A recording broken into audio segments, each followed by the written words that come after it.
வணக்கம். ஆங்கிலத்தில் ஆன்சர் அப்படின்னு சொல்கிறோம். இதை வடமொழி, அதாவது சம்ஸ்கிருதத்தில் உத்தரம் அப்படின்னு சொல்லுவாங்க. இதைத்தான் ஏறக்குறைய எல்லா வட இந்திய மொழிகளும் புழக்கத்தில் உத்தர் அப்படின்னு சொல்லி வைத்திருக்கிறாங்க. மலையாளத்தில் கூட இந்த வடமொழி சொல்லான உத்தரம் என்பதைத்தான் பயன்படுத்துகின்றார்கள். தமிழில் நாம் இதை பேச்சு வழக்கில் பதில் அப்படின்னு சொல்கிறோம். பள்ளிக்கூட நாட்களில் விடை என்கின்ற சொல்லாடலை மிகுதியாக நாம் பயன்படுத்தி இருக்கின்றோம். பொருத்தமான விடையை தருக, வினாக்கு ஏற்ற விடையை எழுதுக அப்படின்னு நாம் சொல்லுவோம். விடை அப்படின்னா ஆன்சரை குறிக்கும். விடை என்பதற்கு வேறு பல பொருள்களும் உண்டு. இப்போ குறிப்பாக விடை பெற்றார் அப்படின்னா விட்டு விட்டு சென்றார் என்று பொருள். அது மட்டுமல்ல, விடை என்ற சொல்லை கேட்ட உடனே எனக்கு ஒரு தேவார பாடல் தான் பட்டுன்னு நினைவுக்கு வரும். ஒரு அழகான பாடல். தோடுடைய செவியன் விடை ஏறி ஓர் தூவெண் மதிச்சூடி அப்படின்னு தொடங்கும். சிவபெருமானை பற்றியது. தோடுடைய செவியன் அப்படின்னா செவி, அதாவது காதில் தோடு அணிந்திருக்கின்றார். தூவெண் மதிச்சூடி அப்படின்னா தூய, அதாவது வெண்மையான மதி நிலவை பிறையை தலையில் சூடி இருக்கின்றார். விடை ஏறி, முதலில் நான் கேட்கும் பொழுது விடை அப்படின்னா என்னன்னு எனக்கு தெரியாது. விடை அப்படின்னா காளையை குறிக்கும், அதாவது காளமாட்டை குறிக்கும். பொதுவாக பெரும்பாலான ஆண் விலங்குகளுக்கு இந்த காளை அப்படிங்கிற பெயரை சுட்டுவார்கள். காளை அப்படின்னா ஒரு இளைஞனையும் குறிக்கும். காளை அப்படின்னா ஒரு வீரனையும் குறிக்கும். எனக்கு ஒரு புறநானூற்று பாடல் கூட நினைவுக்கு வருகிறது. ஈன்று புறந்தறுதல் என் தலை கடனே அப்படின்னு அந்த பாடல் தொடங்கும். அதில் இறுதி வரி ஒரு வீரனுக்கு என்ன கடமை அப்படிங்கிறத குறிப்பிடும். அருஞ்சமம் முறுக்கி களிரி எரிந்து பெயர்தல் காளைக்கு கடனே அப்படின்னு வரும்.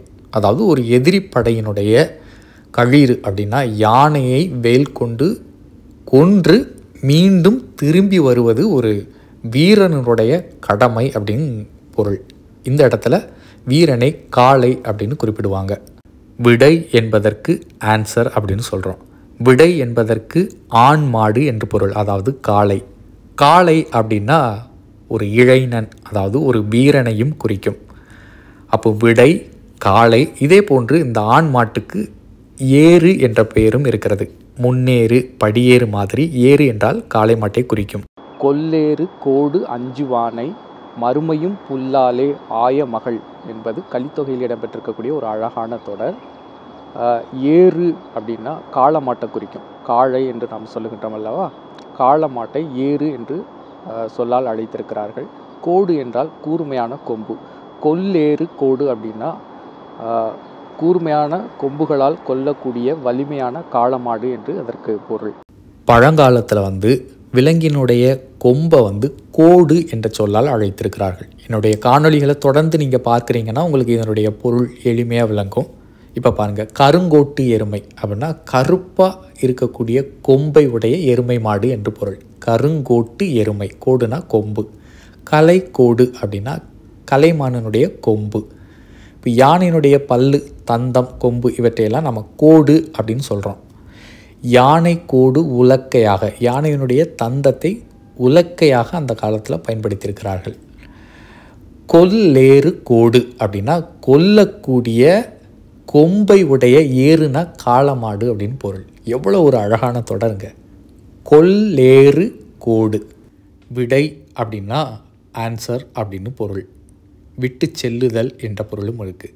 விடை அப்படின்னா ஒரு ஆண் மாட்டையும் குறிக்கும்.